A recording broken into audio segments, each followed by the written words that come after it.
Good afternoon students, welcome to my new channel AD political classes by Seema Arya. बेटा हम MA political science final की book कर रहे हैं पेपर 1, जिसका नाम है पॉलिटिकल थ्योरी राजनीतिक सिद्धांत। अब बेटा हम इसका सेक्शन 1 कर रहे हैं और इस सेक्शन का हम ये लास्ट क्वेश्चन कर रहे हैं। 5 ही क्वेश्चन बनते हैं इस सेक्शन में, जिनकी वीडियो आपको डाली हुई है। बड़े ईजी नोट्स हैं। आइए हम इसको स्टार्ट करते हैं। इसका लास्ट क्वेश्चन बनता है बेटा मार्क्सवादी जो विचारधारा है उससे रिलेटेड, कि राजनीतिक सिद्धांत की मार्क्सवादी व्याख्या कीजिए। अब सबसे पहले तो हमें पता होना चाहिए कि मार्क्सवादी विचारधारा जो है वो किसने दी थी? कार्ल मार्क्स ने। तो हमें पहले इनके बारे में पता होना चाहिए कि कार्ल मार्क्स जो है वो राजनीतिक विचारधारा के महान चिंतकों में से एक हैं। जैसे राजनीति के ऊपर बहुत सारे चिंतकों ने, विचारकों ने लिखा है, लेकिन ये उनमें से एक हैं जो महान रहे। वह समाजवादी चिंतन का जन्मदाता है। अब इन्होंने अपनी जो चिंतन किया या जो भी लिखा वो किसके बारे में स्टार्ट किया? इन्होंने समाजवादी के, समाज से रिलेटेड है इनकी। ये कहते हैं कोई वर्ग होना ही नहीं चाहिए, कोई अलग अलग। अभी हम आगे पढ़ते हैं इसके बारे में, चलिए फिर आपको ज़्यादा क्लियर होगा कि मार्क्स जो है वो पूंजीवादी व्यवस्था को नष्ट करके समाजवादी व्यवस्था की स्थापना करना चाहता था। वो चाहता था कि पूंजीवाद नष्ट हो जाए, ठीक है, और समाज के लिए सोचा जाए सब कुछ। समाजवादी व्यवस्था की स्थापना करना चाहता था वो, क्योंकि वह स्वयं ऐसे युग में रहा जहां अशांति और आर्थिक संकटों का सामना करना पड़ा। अब जो भी महान चिंतक हुआ है ना बेटा, वो जिन परिस्थितियों में उलझे हुए थे उन्हीं से निकलने के लिए उन्होंने अपने लेखन लिखे। अब देखो उन्हीं के बारे में उन्होंने विचार किया, दर्शन लिखे, किन के बारे में? जिन समस्याओं में वो थे उन्हीं समस्याओं का हल किया। देखो अब उस टाइम पे ना क्या था? अशांति थी और आर्थिक संकट थे। तो उन्होंने यही लिखा कि किस तरीके से इनको दूर किया जा सकता है और समाजवाद की स्थापना करनी चाहिए। अभी आगे देखिए। इसलिए राजनीतिक सिद्धांत के संबंध में मार्क्स के विचार क्रांतिकारी रहे। अब जब अशांति थी उसको दूर करने के लिए कैसे रहे? क्रांतिकारी, प्रगतिवादी। वो चाहते थे कि सभी प्रगति करें, जो निम्न वर्ग के लोग हैं, शोषित वर्ग हैं, वो भी प्रगति करें और विद्वतापूर्ण और विद्वान बने, ताकि उनका कोई शोषण कर ही ना सके। अब देखो राजनीतिक सिद्धांत में मार्क्सवाद क्या है, हम मार्क्सवादी पढ़े हैं, इसका मूल विचार क्या है, अर्थात मार्क्सवाद कहना क्या चाहता था अपने विचार में। अब मूल विचार देखो क्या है कि मार्क्सवाद के अनुसार राजनीति केवल सत्ता या शासन की बात नहीं है, कि राजनीति सिर्फ सत्ता नहीं है, बल्कि यह आर्थिक ढांचे का परिणाम होती है। ठीक है, अब ये होती क्या है? जो आर्थिक ढांचा, जिसकी लाठी उसकी भैंस, जिसके पास ज़्यादा पैसा है वो क्या करेगा? दूसरों का शोषण करेगा, ये कहना चाहता था। मार्क्स मानता है कि राज्य न तो दैवीय संस्था है, और अब मार्क्स क्या कहता था कि राज्य कोई दैवीय संस्था नहीं है कि जिसके बारे में हम बात करें इतनी, और न ही नैतिक संस्था है, बल्कि यह उत्पादन प्रणाली है। बल्कि राज्य क्या करता है? उत्पादन करता है, और उस पर सामाजिक संबंधों की देन है। और फिर उसके साथ क्या करते हैं? उत्पादन होते हैं, उसको कोई खरीदने वाला है, कोई बेचने वाला है, इससे क्या होते हैं? सामाजिक संबंध होते हैं। अतः जैसे जैसे उत्पादन के साधनों में परिवर्तन होता है, समाज क्या है? जैसे जैसे उत्पादन के साधनों में परिवर्तन होगा उसी के अनुसार राज्य भी बदलता जाएगा। अब देखो अगर हम छोटी सी फॉर एग्जांपल हम ले, पहले टीवी था तो कुछ और था सिस्टम, फिर उसके बाद केबल आ गई तो कुछ और हो गया, फिर हमारे पास मोबाइल फ़ोन आया सिंपल वाला लैंडलाइन से कुछ, और अब देखो एंड्रॉयड आ गया है जब से हमारे पास, तो नेट की वजह से देखो कितनी क्रांति आ गई। क्या क्या हमें ऐसी क्या चीज़ है जो हम फ़ोन से देख नहीं सकते, नेट से गूगल से निकाल नहीं सकते? सारा संसार एक हो गया है एक तरह से लगता है। तो ये क्या हुआ? जैसे जैसे उत्पादन के साधनों में परिवर्तन हुआ बेटा, राज्य में और स्थितियों में भी तो परिवर्तन होता चला गया ना, यही बात कहना चाहता है ये। आइए अब आगे इसको डिटेल से पढ़ते हैं कि राजनीति का स्वरूप क्या है मार्क्सवाद के अकॉर्डिंग। मार्क्स क्या कहता है कि राजनीति जो है वो समाज के वर्गीय विभाजन से जुड़ी हुई है। अब ये वर्गीय विभाजन क्या है? वो कहता है कि हर समाज में दो मुख्य वर्ग होते हैं, वो दो ही वर्ग को मानता है। एक होता है शोषक वर्ग, ठीक है, जो पूंजीपति लोग हैं, ठीक है, जो सत्ताधारी लोग हैं या बड़े बड़े सरमाएदार जिनको कह लो, बड़ी बड़ी मिलों के मालिक हैं, जो वो हैं, वो क्या होते हैं? शोषक वर्ग। एक होता है शोषित वर्ग, जो मजदूर वर्ग है।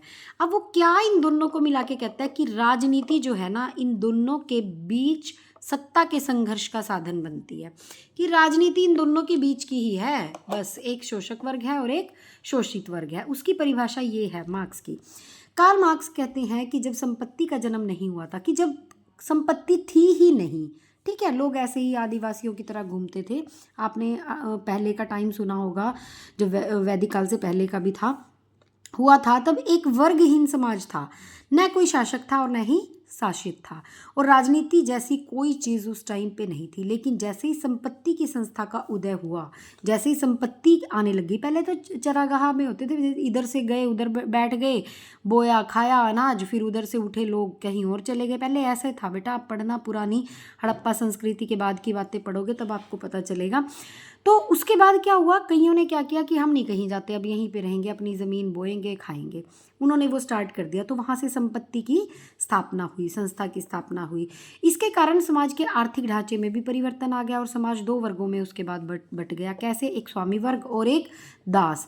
इस युग में राज्य का उदय हुआ। अब जब दास और स्वामी दो हो गए, संपत्ति आ गई, तब किसका उदय हुआ बेटा? राज्य का। और राजनीति का फिर जन्म हुआ। जब राज्य बन गया तो राजनीति का भी जन्म हो गया। और फिर उत्पादन के साधनों के कारण, फिर देखो जब राज्य आ गया, राजनीति आ गई, लोग रहने लग गए, तो उत्पादन के साधन भी होने लगे।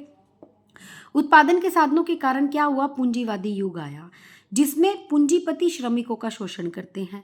और वह कहता है कि अब श्रमिक वर्ग, अब क्या कहता है कार्ल मार्क्स, कि अब ऐसा टाइम आएगा जब श्रमिक वर्ग क्रांति द्वारा पूंजी व्यवस्था को नष्ट करके समाजवाद की स्थापना करेगा, ये मानता था वो। इसके उपरांत सत्ता विलुप्त हो जाएगी और उसके बाद जब सारे वर्ग खत्म हो जाएंगे, कोई जाति नहीं रहेगी, कोई अमीर नहीं रहेगा, कोई गरीब नहीं रहेगा, जब सब खत्म होके एक समाज एक जैसा बन जाएगा, तो फिर क्या होगा? राज्य क्या हो जाएगा? विलुप्त, राज्य ही खत्म हो जाएगा फिर, और वर्ग विहीन तथा राज्य विहीन समाज की स्थापना हो जाएगी। ये कार्ल मार्क्स की थिंकिंग थी बेटा, जो अभी तक हमने पढ़ी। आगे बेटा हम पढ़ेंगे कि राजनीति के मार्क्सवादी दृष्टिकोण की मुख्य मान्यताएं क्या थी। कि अभी तक तो हमने पढ़ा मार्क्सवाद क्या कहता है। अब देखो सबसे पहली मान्यता क्या आती है कि मनुष्य एक सामाजिक प्राणी है। कार्ल मार्क्स व्यक्ति को पूंजीवादी व्यवस्था से अलग करके पुनः समाज में मिला देना चाहता था। मनुष्य एक सामाजिक प्राणी है तो समाज में ही मिल जाना चाहिए, ऐसी कार्ल मार्क्स की सोच थी। इसलिए वह निजी संपत्ति की व्यवस्था को समाप्त करके समाज और व्यक्ति की दीवार को गिरा के व्यक्ति और समाज का मेल कराना चाहता था। उसका था कि व्यक्ति और समाज का मेल हो जाए, एक हो जाए सब, निजी संपत्ति मतलब अपनी संपत्ति रखना ही बंद कर दें लोग, ऐसी उसकी सोच थी। उसके बाद उसने कहा कि वर्ग संघर्ष का अध्ययन ही राजनीति है। कि जब हम वर्ग संघर्ष का अध्ययन करते हैं उसको ही राजनीति कहते हैं। कैसे? कि मार्क्स के अनुसार राजनीति वर्ग, जो राजनीति का वर्ग है, संबंधों का तथा और वर्ग संघर्षों का अध्ययन है। कि राजनीति किस किस का अध्ययन है? वर्ग संघर्ष के संबंधों का और संघर्षों का। मार्क्सवादी दृष्टिकोण में राजनीति केवल शासन की प्रक्रिया ही नहीं, बल्कि यह वर्गों के बीच सत्ता और संपत्ति और उत्पादन के साधनों पर नियंत्रण के लिए जो संघर्ष किया जाता है वो है बेटा। शासक वर्ग अपनी सत्ता को बनाए रखने के लिए कई प्रकार की नारेबाजी करता है, किंतु इन सब के पीछे उसका अपना हित होता है। उसका कहने का मतलब है कि जो वर्ग संघर्ष है ना, उसका अध्ययन जब हम करते हैं उसी को ही राजनीति कहते हैं। सत्ता पाने के लिए लोग क्या क्या नहीं करते, झूठ भी बोलते हैं, भाषण में अपनी नारेबाजियां भी करते हैं, लेकिन उसके पीछे उन्हीं का तो हित होता है, जनता का कहाँ हित होता है इतना। अब मार्क्स क्या कहते हैं कि राजनीति की आर्थिक व्यवस्था व्याख्या जो है वो प्रस्तुत करता है कार्ल मार्क्स। क्या कहता है वो? कि मार्क्स ने राजनीति की आर्थिक व्याख्या करते हुए बताया है कि राजनीति स्वतंत्र नहीं होती, बल्कि यह समाज की आर्थिक परिस्थितियों और वर्ग संबंधों पर निर्भर करती है। समाज की आर्थिक स्थिति जैसे उत्पादन, संपत्ति का वितरण, राजनीति, कानून, धर्म, नैतिकता और विचारों को प्रभावित करती है। कि जो राजनीति होती है ना समाज की, वो आर्थिक स्थितियों को प्रभावित करती है। कैसे? जब उत्पादन होता है, संपत्ति का वितरण होता है, राजनीति के लिए कानून, धर्म, ये सारे किसको प्रभावित करते हैं बेटा? राजनीति की आर्थिक व्याख्या, इसके बारे में ये डिटेल दी गई है कि किस किस चीज़ से वो प्रभावित होती है बेटा। अभी आगे देखते हैं हम कि राजनीति जो है आर्थिक शोषण का साधन है। अब ये कैसे कहा उसने कि राजनीति आर्थिक शोषण का साधन है?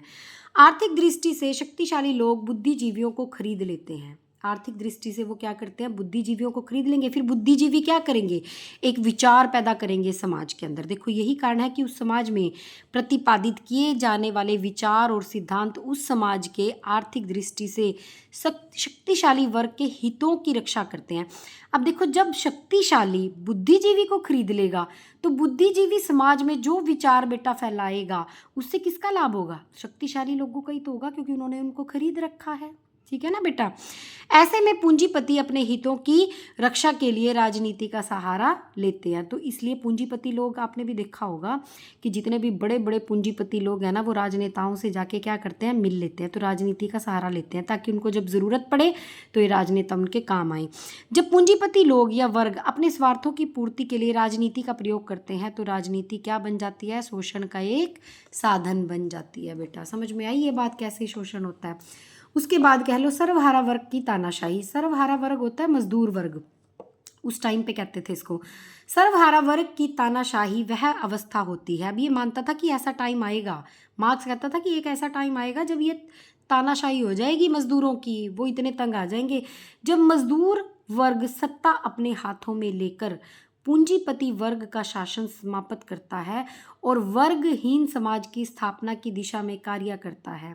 तो क्या होगा, सर्वहारा वर्ग की फिर तानाशाही हो जाएगी जो समानता, न्याय और शोषण मुक्त समाज की स्थापना की ओर अग्रसर है।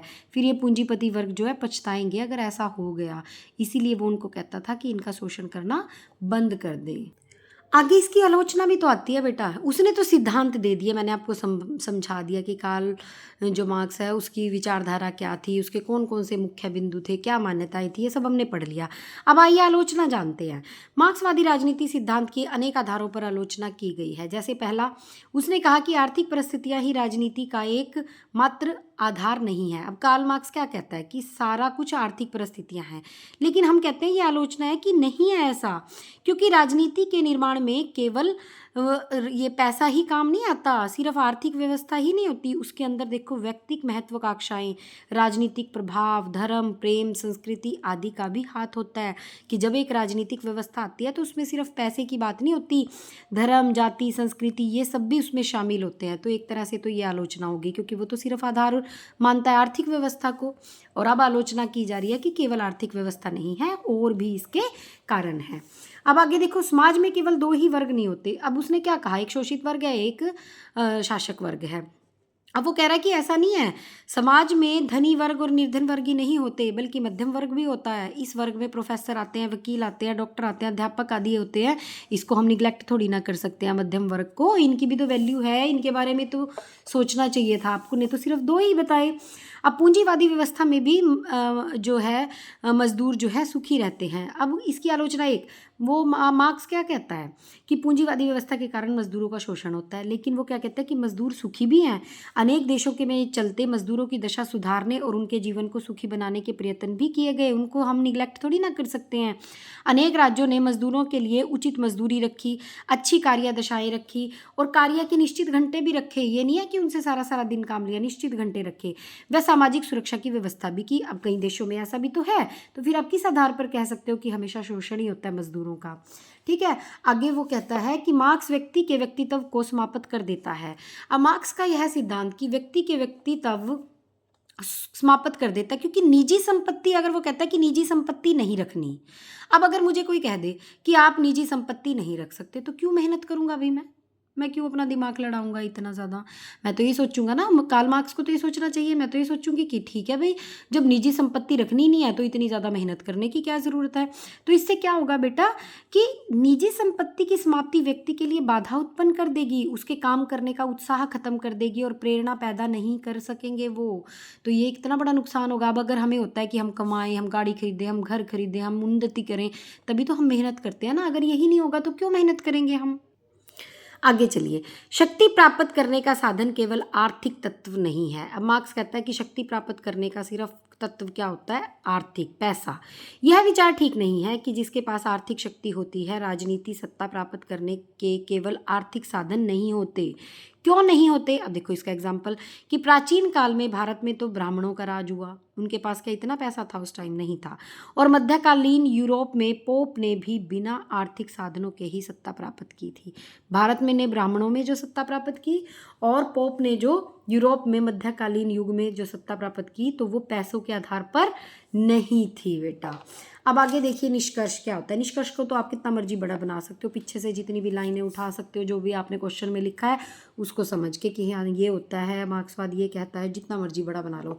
निष्कर्ष क्या कहता है कि निसंदेह राजनीति के मार्क्सवादी सिद्धांत की कड़ी आलोचना की गई है, फिर भी हमें यह मानना पड़ेगा कि मार्क्सवादी विचारधारा ने आधुनिक राजनीति को बहुत अधिक प्रभावित किया है। बेटा आप वीडियो 1 से इंट्रोडक्शन भी उठा सकते हो, वीडियो 1 में इंट्रोडक्शन पार्ट है और ये 5th वीडियो के साथ ये सेक्शन हमारा कंप्लीट हो जाता है। अगर आपको नोट्स अच्छे लगे हैं तो प्लीज़ कमेंट बॉक्स में लिखें, आपको नोट्स व्हाट्सएप पे मिल जाएंगे। और अगर आपको मेरा चैनल अच्छा लग रहा है, नोट्स ईजी लग रहे हैं तो प्लीज़ लाइक करें, सब्सक्राइब करें। Thank you very much.